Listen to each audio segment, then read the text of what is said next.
saved money on using LGA. Okay, good evening everybody. We'll make a start dead on 7:30, and I'll start by reading the emergency evacuation announcement. Should we be required to evacuate the building, would you please leave the building via the nearest available exit. There is one fire exit in this room. If you need to evacuate the room, do so by the glass door to the external fire escape staircase. Please hold handrails in case the stairs are wet or slippery. If anyone is unable to use the stairs, would they please allow others to exit the room before they go to the fire escape door where they can be given assistance. Our assembly point will be in the public car park at the side of the Civic Suite. Please do not delay your evacuation to collect any belongings. Please do not return to the building until given permission to do so by council staff. Please note that this meeting will be audio recorded, and if I can remind you to switch off your phones or turn them on to silent, please. Item number 1, apologies for absence. We have apologies from Councillor Pavlin and Councillor Belton. Item number 2, substitute members. Councillor Merrick for Councillor Belton. Non-members attending, item number 3. Welcome, Councillor Smith. Agenda item number 4, minutes of the meeting held on the 7th of January 2020, which have been circulated to members. Are you happy for those to be signed? Great. Sorry, Mr. Chairman, I have a query on the minutes, I'm afraid, Okay. before we rush ahead. It's not a question of accuracy, it's just a question of completeness. If members remember, when we were discussing the emergency rest centres and volunteers and information, one of the major points that came across was the fact of the lack of communication with ward members, and the officers were asked to resolve that, and that bit is missing from the resolved, so the resolution 2. And I think that's a significant part, because the year before the same request was made, and obviously a year later we're still asking for that information and haven't received it, so it needs to be put in there. This reads as if it's training. It wasn't training for members as such, it was including members being included in the training. Okay. So thank you, Joan. That just needs to be Okay, added so we in. can just add that. It is a very minor alteration, isn't it? It's not so much an alteration, it's an addition. Councillor McPherson? Thank you, Chairman. There was the two sort of points. Yeah, there was. I'm just... One around actually having the training that is given to the volunteers, etc. Which But is mentioned, yep. also the fact that, as Councillor Mrs Mason pointed out, that ward members are not contacted, and they should be in that sort of flow chart. After immediate action that needs to be taken first, the ward members should be made aware, because the residents come to us, so we can answer them. Okay. Can those minutes be amended? Agree. And are members in agreement with that amendment? Yep. Yeah. Thank you. Thank you, Councillor Mason. Agenda item number 5, to receive any declarations of interest, including any whipping declarations. There are none. So moving on to item number 6, the Capital and Treasury Management Strategy 2020-21. For this item, we welcome this evening Naomi Lucas, the Section 151 Officer, and Councillor Simon Smith, the Portfolio Holder for Finance. During the municipal year, the Review Committee receives 3 reports on the Council's Treasury Management function before the reports are presented to Council. The 3 reports are the Strategy Statement, the Mid-Year Review and the Full-Year Review. This is the annual strategy report going forward when the investment strategy is approved for the next year. Members should have received a copy of the report and had a chance to have a look through that. And Naomi, if I can pass it over to you just to run through it for members, highlight any points that you feel need to be highlighted, and then answer any questions at the end. Sure. Thank you very much. Thank you, Chair. Yeah, so as the Chair has indicated, this is to set out our proposed capital and treasury management strategy for the next financial year, and to recommend the contents to full council next week, subject to any questions or proposed changes you might have.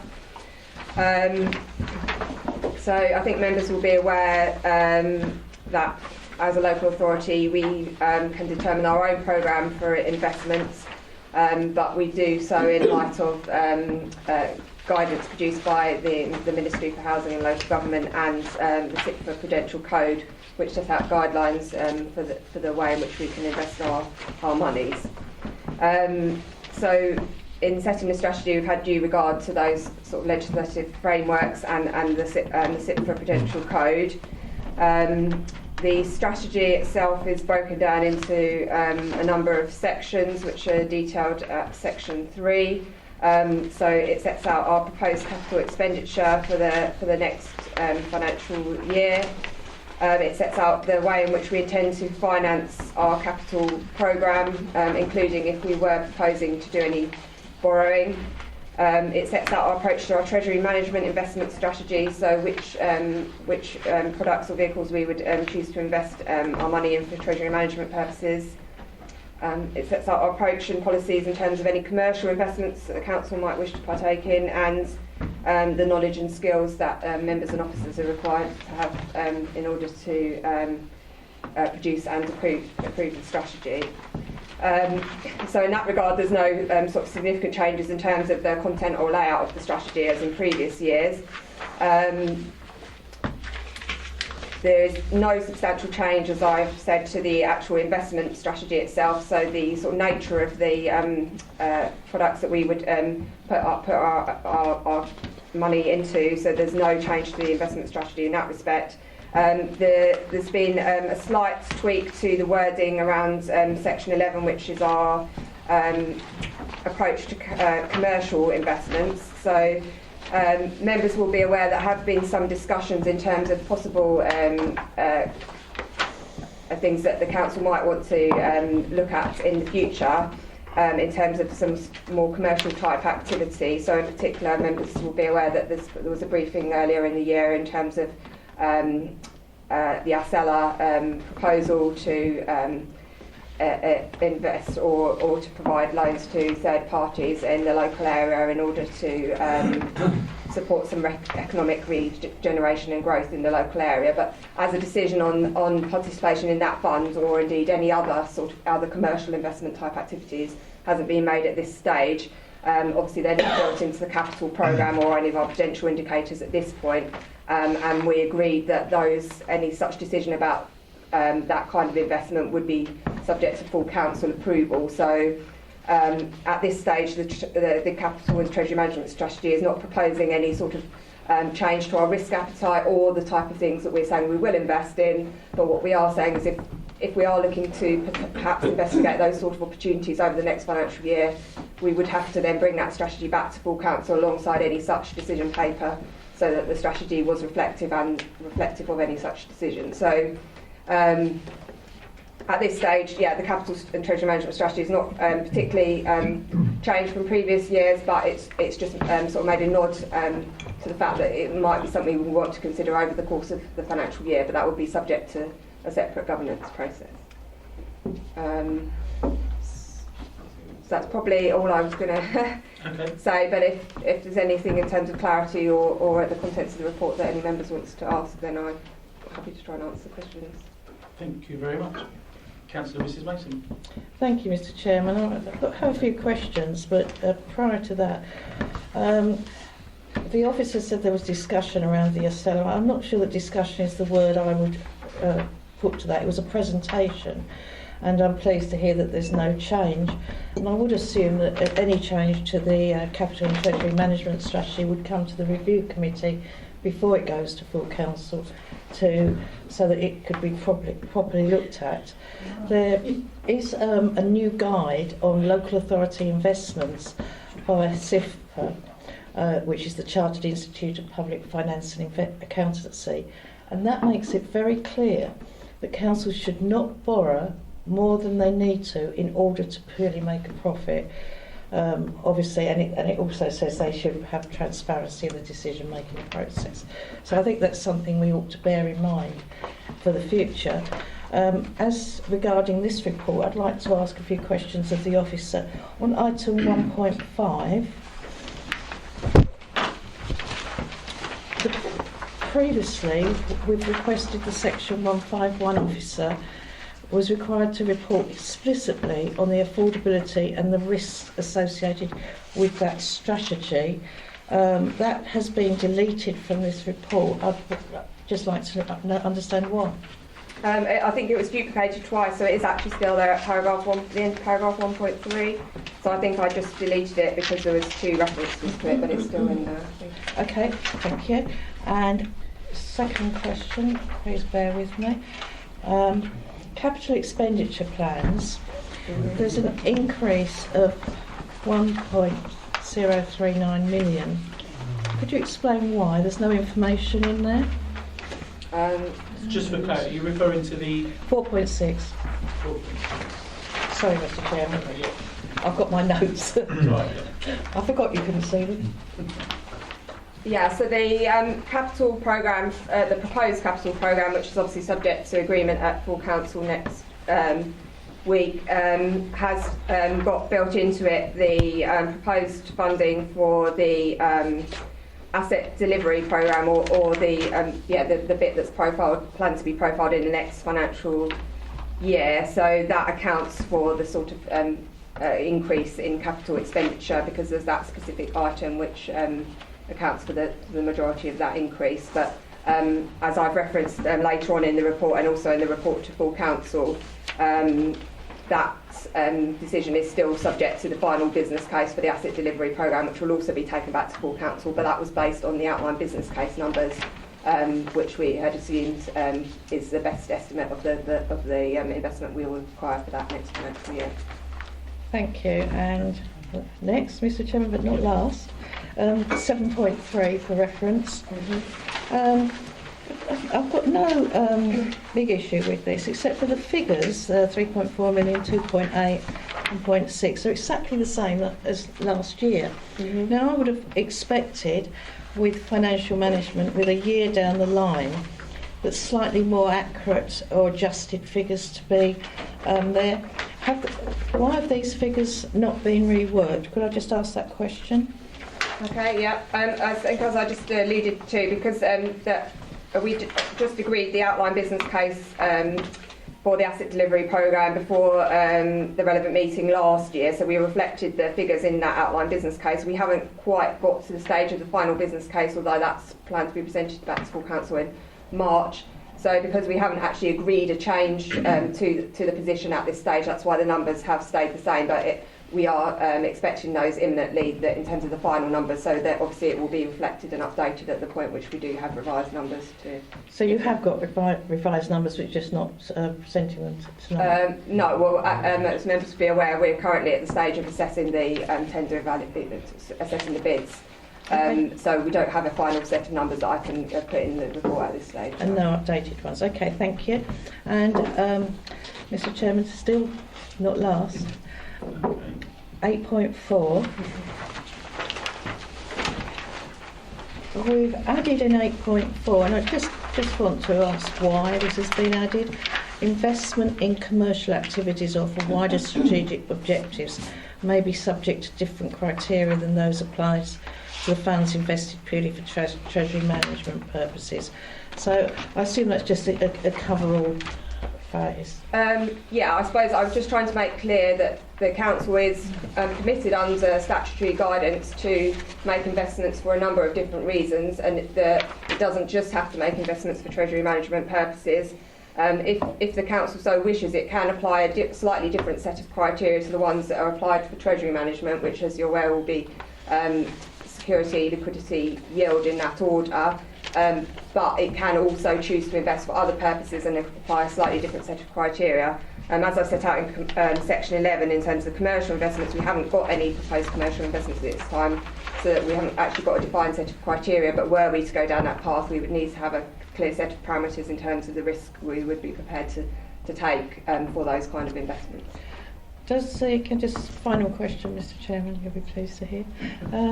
Does the officer think it might be advisable to look at the parameters, potential commercial investments, prior to any consideration of them, so that we're not at short notice of trying to draw up a strategy at very short notice? Yes, yeah. So I mean, I don't disagree that it would be a reasonable thing for the committee or in conjunction with officers to look at the parameters which we might want to consider in terms of any such investments. I think the sort of timing of the discussion or the presentations we've had around things like the cellar which we just spoke about hasn't really allowed us to have that sort of full consideration of what those parameters might be at this time, and from that respect haven't been able to reflect that in the strategy. But I think that's something that we could work on over the course of the next few months or years, so that members have gotten a sort of an agreed risk appetite and sort of set of parameters. That's almost like a bit of a catch-22 situation. In a way, yeah. I think just the timing wasn't ideal, because if we'd maybe been considering that maybe 6 months ago, we maybe could have put a more defined set of parameters around it into the strategy. But I think at this stage it was just a bit too last minute to sort of put it into the strategy at this stage. But I agree, I think it's something that members might want to give some consideration to over the course of the year. Yeah, thank you. Okay, thank you very much. Councillor Mr Hoy. I'm afraid Councillor Mrs Mason has stolen all of my thunder. Oh dear. I think the main one was the last one. I was going to suggest perhaps we add that as a recommendation that Yes. we bring some scenarios and the risk, the potential risk parameters, I think the word you used, to this council to consider for future commercial investments. So, Chair, if I may, it might be something I could suggest, perhaps something to bring back as part of the mid-year strategy, mid-year report, yeah. I think it might. Alongside that. I was sorry, Chairman. I was under the impression. Is that in line with what the cellar might be then? Because that was obviously our big concern, and I was wondering, and that seemed to be quite far forward in the presentation made to us. And I thought mid-term might be a bit too late. Well, obviously, if there was a case to bring it forward before that, we could. At this stage, I don't think there's any firm deadlines in terms of when that decision might be made or brought forward, and I suppose I'm not at liberty or informed enough to say when that decision might be brought forward at this stage. Well, there is nothing, there is no proposal at this moment in time.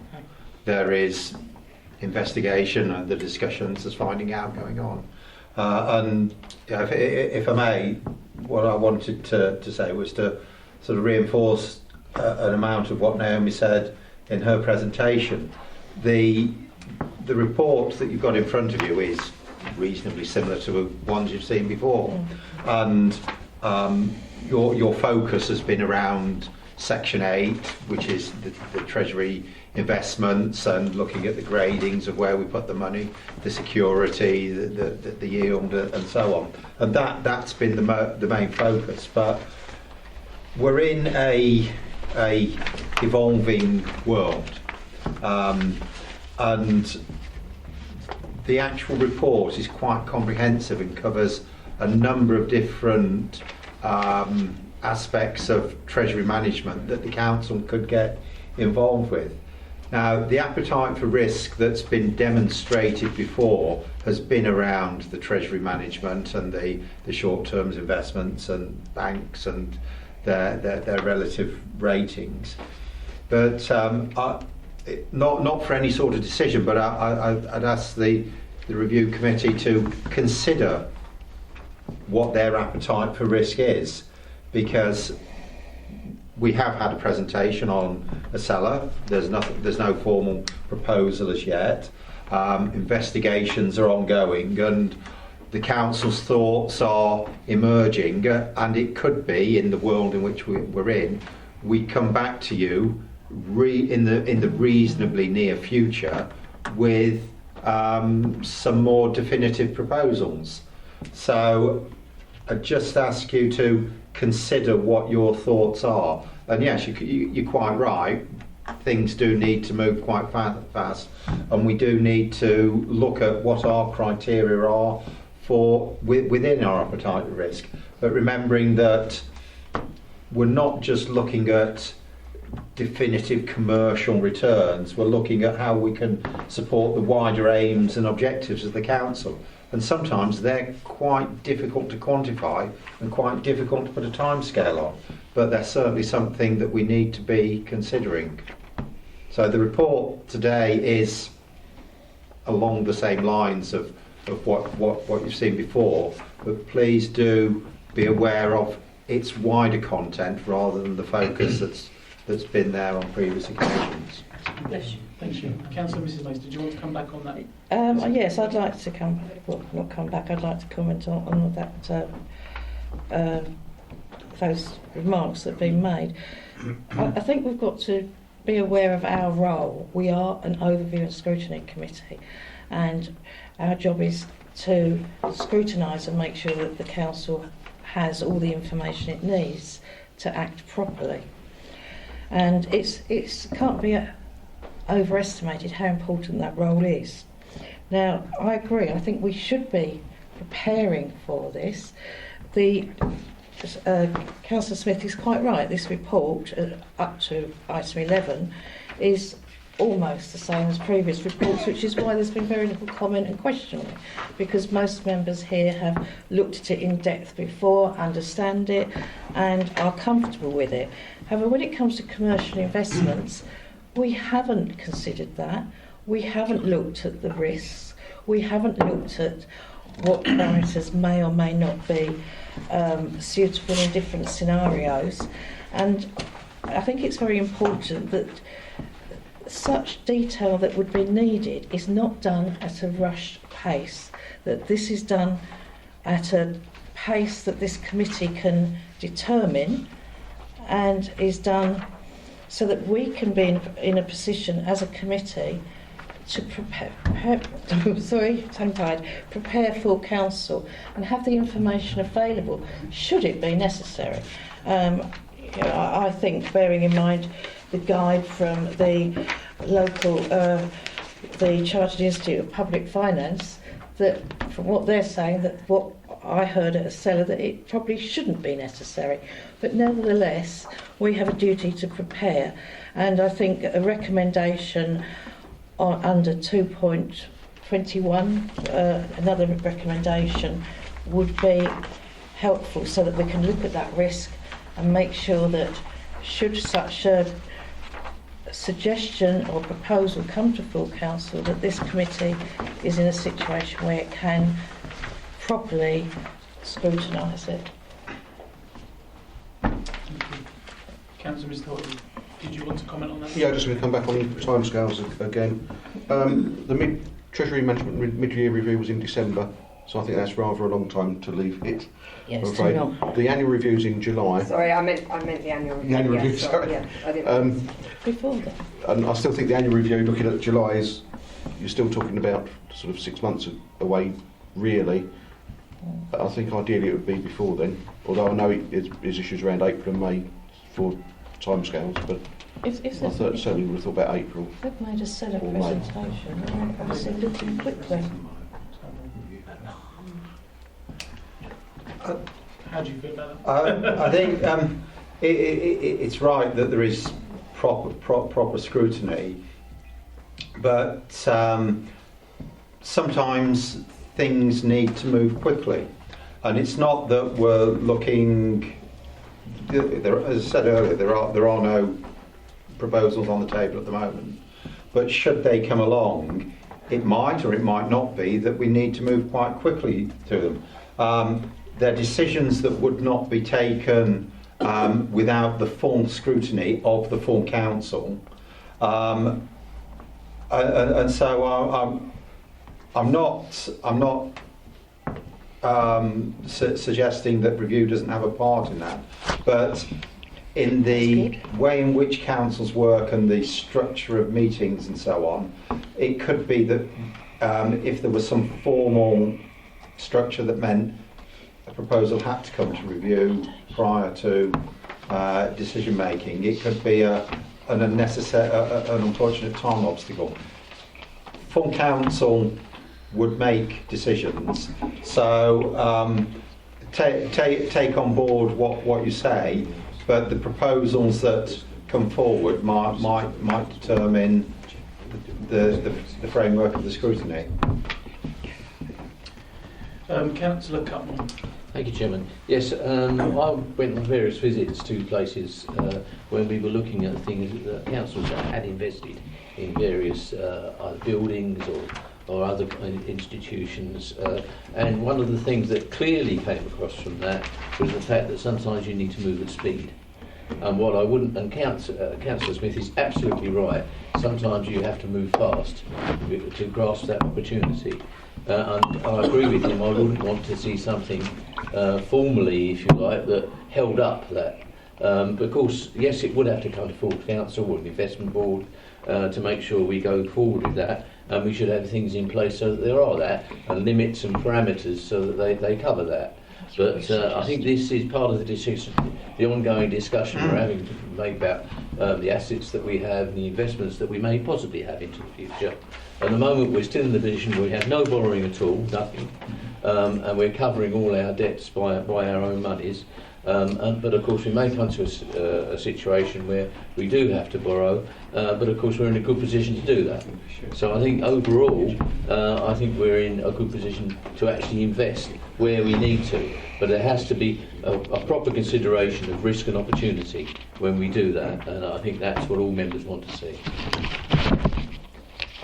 Thank you. Councillor Mills, do you want to comment on this?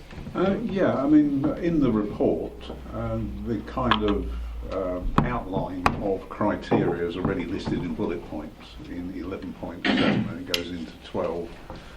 I mean, there wouldn't be much harm in formalising that as a kind of a checklist that wouldn't really hold things up, and as long as it satisfies each of those things and then goes to council, it shouldn't really have a lot of trouble, should it?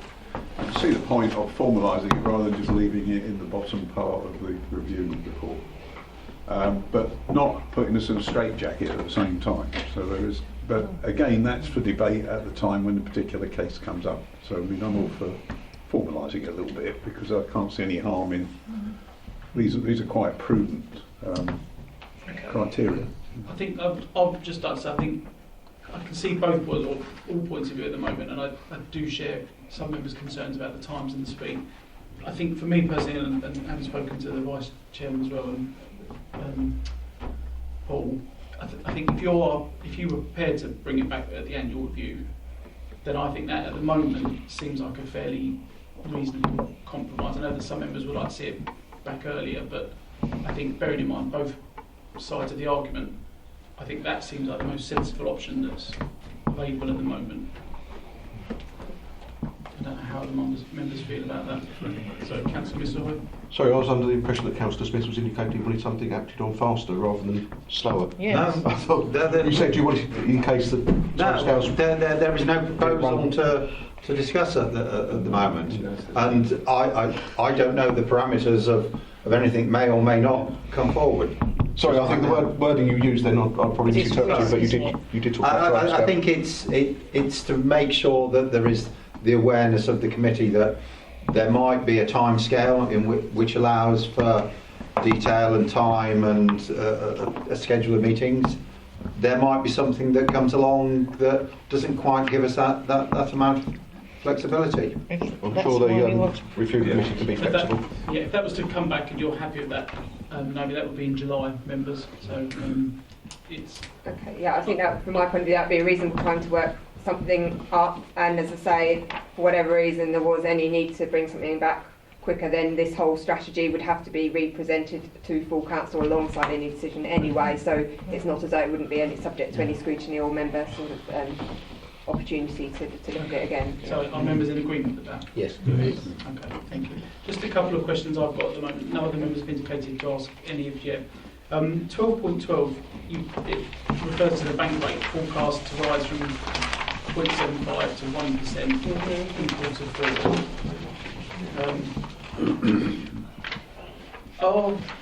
I mean, obviously at the moment, the interest rates have been kept as they are.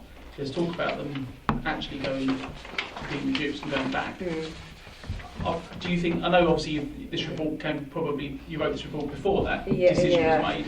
Are you still happy with those forecasts? I mean, I think our advisors have, since this report was written and published, sort of scaled back their forecasts again in line with what you were suggesting, that I think they're now suggesting they might not rise to 1%. during the year or at a later date. So obviously they keep them under constant sort of scrutiny and review, and we get regular updates. But again, I think just the timing of this was the latest forecast we had from them at that point. So just maybe for members to note that that could change. I mean, Yeah, obviously it can change yeah. at any time. I think there's a number of scenarios, and obviously with EU exit and everything, I think it's quite uncertain at this time. So we obviously keep watching briefly. Okay. One other question I had was with regards to the table that is on page 6.6, which Councillor Mrs Mason has kind of made a reference to with regards to the capital expenditure. Now those tables, I would expect to see some change, minimal change. Some of the figures I do expect to see remain the same because from experience I've noticed that. Obviously capital expenditure has already been touched upon and you've answered that. Another one there that's I noticed was the reserves, earmarked reserves, doubling almost. So that's the proposed method of financing. That's not actually our total level of reserves. The reserves total is forecast to come down slightly over the medium term for various reasons, which again are set out in the sort of report to full council. But in terms of how we finance the capital programme, for example, the commitment to fund the playgrounds expenditure that was made last year, that was agreed to be financed from particular sort of sources of income. So the actual way in which we finance the programme can vary year on year depending on what exactly it is we are spending the money on. But yeah, does that answer your question? Yeah, and one other thing was just a good point about the new homes bonus, which has substantially increased. That's a positive. So again, that's the bit of the new homes bonus we're planning to use to fund the capital programme. That's not the entirety of the new homes bonus, but again, that's sort of set out in more detail in the budget report. Yeah. And also, just out of interest, and this is maybe a bit cheeky of me, loans to subsidiaries, local enterprises and third parties, which obviously we've discussed a bit tonight anyway. Just out of interest, have the council been approached by any third parties or local enterprises? So not at this. So we have in the past, as you'll be aware, made a small loan to our local authority trading company, which was repaid. So that's the only instance which we have done it so far. I think, again, possibly through ASELA and other things, there might be opportunities for us if we so chose to perhaps get involved in that sort of area of activity if we wanted. But again, at this stage, we haven't got any specific proposals on the table. But that is the sort of area they are looking to in terms of obviously improving economic regeneration and growth in the area. Okay, thank you. Councillor? Yeah, going back to commercial investments. I mean, we know the asset programme that we're currently looking at, and we've had the presentation of ASELA. But where else and who else is likely to come to us with commercial investment, commercial ideas for us to get involved with? Is it something that people will come to us, or do we have somebody actually going out looking at this on our behalf? You know, I mean, where do we go from here? I mean, it's very well putting a plan in place, but where we go action this? Who's going to come to us or give us ideas as to new commercial investments other than what we currently already do? Yeah, I mean, I think it's a good question, and again, something that you might want to consider maybe is when we have this review in July. Obviously, you can be sort of proactive or reactive to a degree, and things like the ASELA, we sort of reacted because there was an opportunity there that sort of presented itself to us, although we have had some involvement obviously, but it's not something we were necessarily going out and looking to do necessarily. But on the other hand, if we so chose, you could proactively go out and look for opportunities in the market, and obviously a number of authorities are sort of proactively going out and looking for commercial opportunities. That's what I'm saying. Who is going out looking from this administration? Yes. So at the moment, I mean, in terms of at an officer level, we're not proactively going out and looking for commercial investment opportunities because that is not in line with our Treasury strategy, and we haven't got the resource or support to do that. But if members did decide that was a strategy they wanted to pursue, then obviously we could look at resourcing that and proactively probably working with specialist advisors, or we'd have to take specialist advice in terms of that. So other authorities that have pursued programmes. So just from personal experience, I know that obviously Essex County Council, they've got a commercial property investment fund, and they had to employ specialist advisors to go out and look for opportunities in the market. So I mean, other authorities have gone down that route. I'm not suggesting that's the wrong or the right route for this council, and obviously it depends on members' appetite. But I think, yes, it's not something we're proactively going out and looking for at the moment because it's not in line with our strategy as it stands. I think with that one, when the talk and our involvement with a seller has started, it's further opened our minds as to ways in which we can support the wider objectives of the council in supporting our local economy, wider economy, things that can help us. But also the line of thought about how the council is going to fund itself going forward. We've gone through a phase of efficiencies and economies. There's still financial pressures on funding, and we're thinking a bit more widely about council sustainability into the future. So it's something that needs to be there as a consideration, but as we've said, that's not active right now. Okay, thank you. Just one really very minor point. 17.2, there's a bit of a typo. Okay. That's all. Just to amend Paragraph 17.2. 17.2, yeah.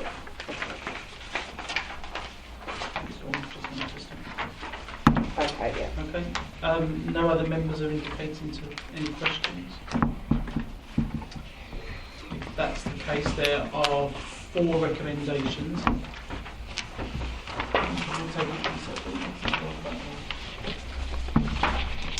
We'll take them separately or all together, members? Yeah.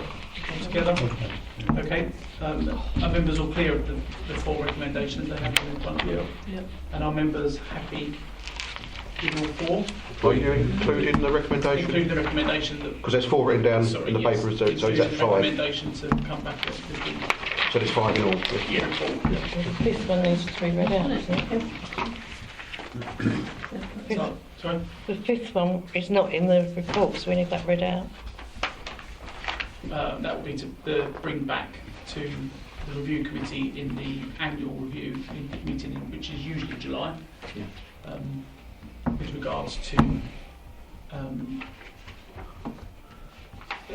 informing members of that committee at the time, or providing a bit more information about strategy for the commercial investment.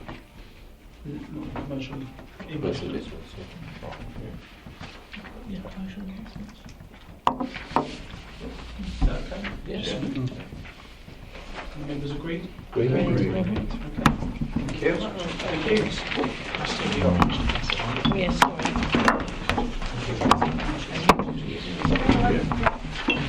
Good at acquiring that. Thank you very much. Good night. That's good. That's it.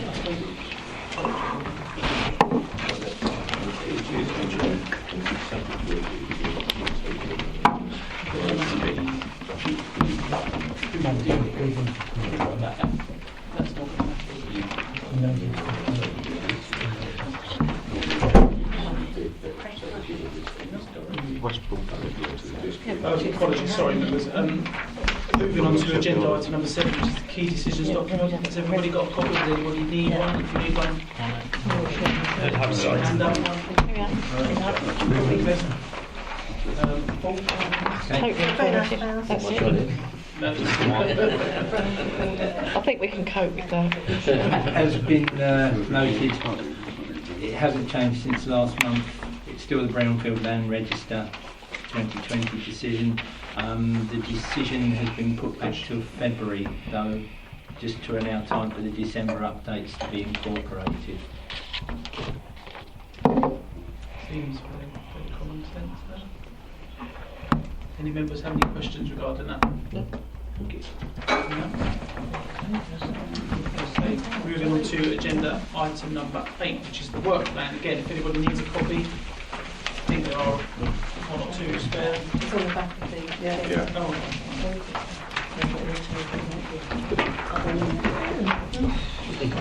Yep, okay. I really just want to bring members' attention the Community Safety Partnership, as members asked last time, for a police presence. I can confirm there will be a police presence at that meeting. There will also be a member of the Community Safety Partnership there. as well. And at this time, I haven't received any questions. I know Oh, yeah, I've got one. some members said they would like to submit questions beforehand. So if I could just ask them to email me them, I'll make sure they get included in the report. It's only an easy one. If you remember, it was just their priorities and what the funding that they have got they're going to spend on. Would you want that? Because that's what it was going to be.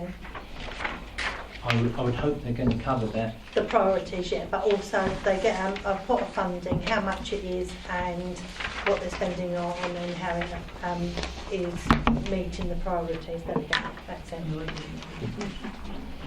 Yeah. They'll be going through the report and they will answer questions. Paul.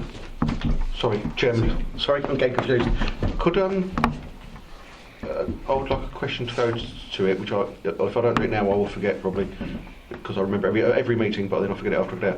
Is how they avoid duplicating funding issues, because obviously there's various different organisations. There's the youth strategy. There's other ones which have small pots of money, and I wonder how they either avoid duplication of the same effort, or how they can measure if there is duplication, if it's worth duplicating.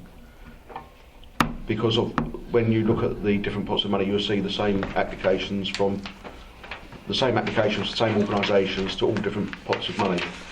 And I just want to know how they avoid the duplication of that, or if they are aware of the duplication, if they measure it and they accept it. Or if it's a way that they could work to make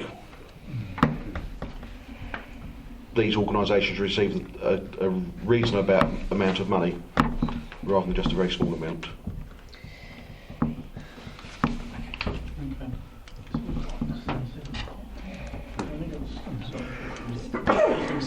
I don't want to speak on this item. I just want to speak on the work plan when it's convenient. I think that item is finished. So just reiterate what Paul said. Any questions? If you could email them over to Paul. Councillor Mrs. Matthews. Yeah, thank you. I'm sure we've all had copies, of whether we've read it or not, I don't know, the Corporate Peer Challenge Review. I must admit, it makes sad reading. The Overview and Scrutiny Committee has, and I don't think this is on any individual, but it has obviously been questioned as to the, dare I say, effectiveness of the committee. I mean, I believe one of the comments that was made was that it has rubber teeth. Now, I'm sure that is not the intention of this committee, and I'm sure this committee will be equally concerned at the comments in here about overview and scrutiny. What I think we ought to do is, rather than ignore it, and there's always a temptation when something's negative to take it either personally or to ignore it. We shouldn't do either of those. It's not a personal challenge and it's not something we should be ignoring. I think we ought to look at this corporate peer challenge, look at it under the review committee, see if there's areas that we can pick out and areas where this committee can perhaps improve, become more effective, see if it will help us. And so I'd like to suggest that's put on the work plan. Chairman, is there not an action plan relating to this I going believe forward? there is, yeah. Yes, Is that not part of the action plan? but it's not. The action plan is Sorry, not. I'm asking the chairman, sorry. As far as I know, and Paul and I did briefly speak about it at the last meeting, there will be an action plan, but I think they were waiting for that to be released, for that report to be released first, weren't they? So through you, Chairman, I'd like to see the action plan before we start doing that, but yes, there's no reason why that can't be part of it. Okay. I mean, just as forward. Councillor Mrs Mason has raised the subject, I haven't as yet, but I mean, I will be writing to the council, obviously to express my disappointment, that neither myself as chairman or Paul as the officer were even contacted regarding that. I'm led to believe that usually the chairman would be, and so would the officer as well. But in this instance, neither of us had any input. We weren't asked any questions. We weren't offered any telephone interviews, which I believe other people were. So That's it. we were disappointed with that. So. Mr. Chairman, if I can come back on that, the action plan isn't here, and it's not going to be. The next inspection would be 2 years. Bearing in mind that some of these comments were made in the previous report 5 years ago, I don't see why we're always waiting for things. I think this committee should be more proactive rather than reactive. But if the members haven't got the appetite to be proactive, well, so be it.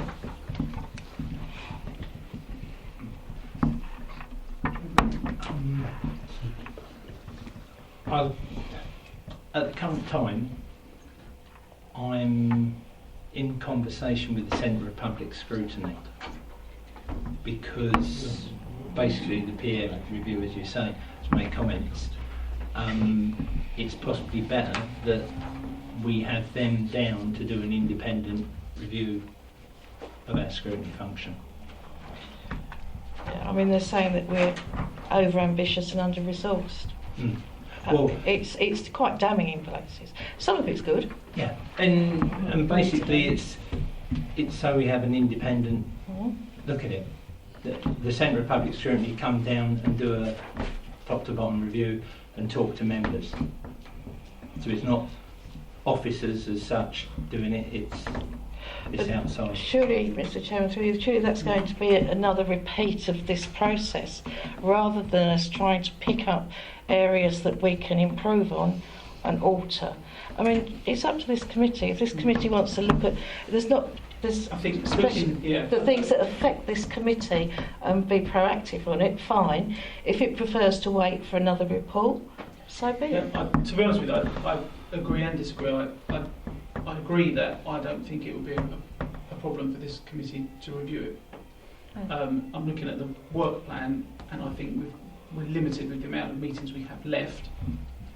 And with that in mind, I think that it could be put forward as a subject, but probably carried over to the next municipal year, and for that review committee and for those members, and to review it then if it's appropriate and if they agree.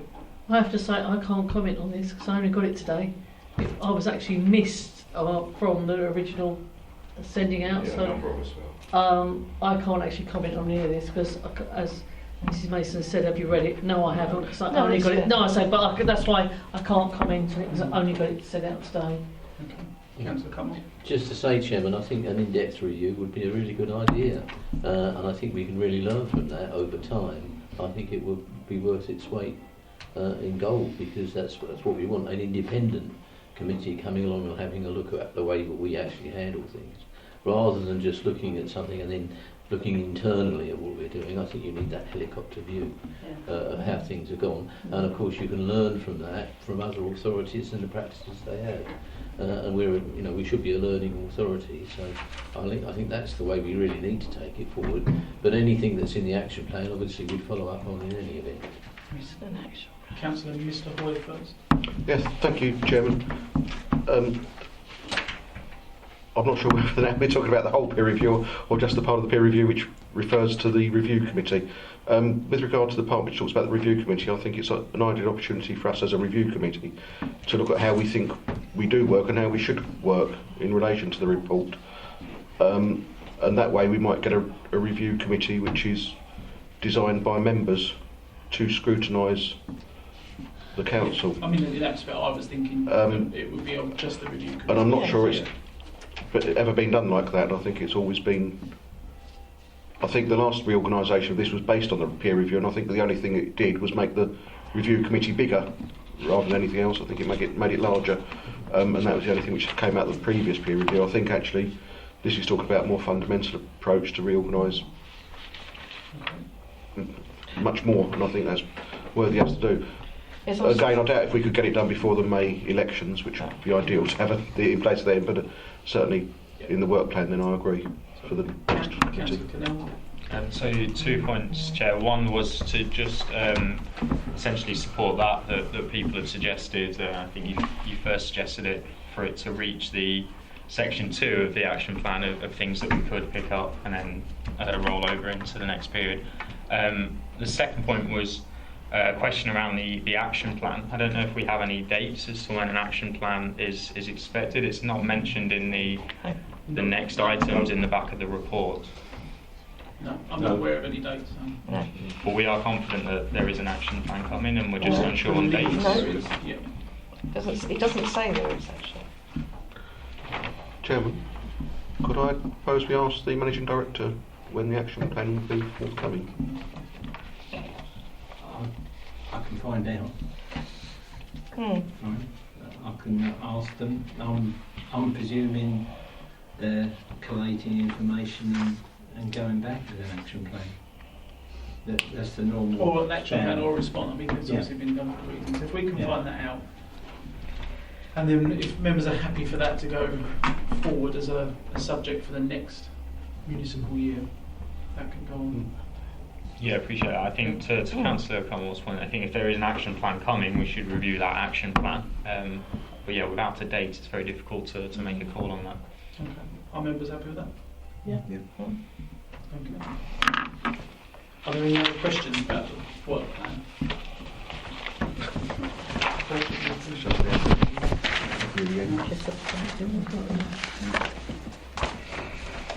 Okay. That's the meeting closed at 8:21. Thank you very much. Thank you very much.